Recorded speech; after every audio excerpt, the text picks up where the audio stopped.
শেখ হাসিনা যেভাবে বিশ্ব মিডিয়ায় কথা বলছেন তাতে ভারতের সঙ্গে বাংলাদেশের কূটনৈতিক সম্পর্ক টিকিয়ে রাখা কঠিন হবে বলে মন্তব্য করেছেন স্বরাষ্ট্রমন্ত্রী সালাউদ্দিন আহমেদ। দুপুরে জুলাই গণঅভ্যুত্থানের ২ বছর পূর্তি উপলক্ষে ঢাকা বিশ্ববিদ্যালয়ের সিনেট ভবনে আয়োজিত আলোচনা সভায় কথা বলেন তিনি।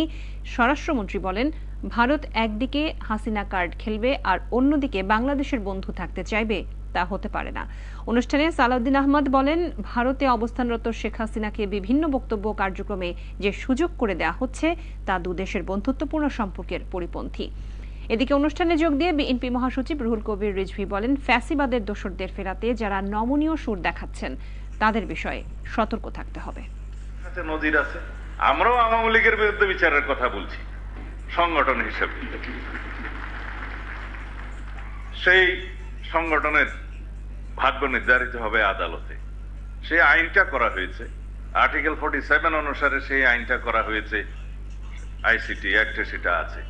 সন্ত্রাসের বিরুদ্ধে আইনে তাদের কার্যক্রম নিষিদ্ধ করা হয়েছে বটে, কিন্তু রাজনৈতিক দল হিসেবে নিষিদ্ধ হবে কি হবে না, তার বিরুদ্ধে রাজনৈতিক দলের অন্যান্য কোনো পানিশমেন্ট হবে কি হবে না, দীর্ঘ সময়ের জন্য বা অল্প সময়ের জন্য স্থগিত হবে কি হবে না, এই বিধানগুলো সেখানে দেয়া আছে এবং তাদের সমস্ত সম্পত্তি বাজেয়াপ্ত হবে কিনা